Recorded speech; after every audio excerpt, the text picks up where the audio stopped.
இன்னைக்கு சண்டே தானே, நாம ஏன் போய் அமுதாவையும் மாமாவையும் பார்த்துட்டு வரக்கூடாது? நீங்க இங்கேயே இருங்க புனிதா, நான் மட்டும் போயிட்டு வரேன். ஏன் நான் வரக்கூடாதா? எனக்கு உங்களை கூட்டிட்டு போகணும்னு ஆசையா தான் இருக்கு.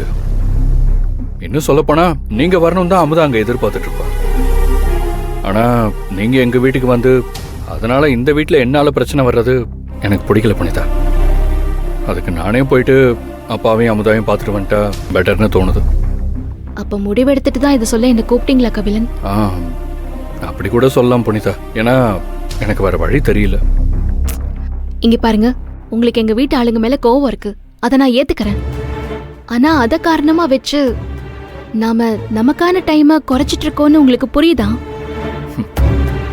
எனக்கு எல்லாமே புரியுது புனிதா. நம்ம 2 பேர்ல யாராவது ஒருத்தராவது நிம்மதியா இருக்கணும்னு நான் நினைக்கிறேன். நீங்க என்னை விட்டுட்டு போயிட்டா நான் நிம்மதியா இருப்பேன்னு நீங்க நினைக்கிறீங்க, அப்படிதானே?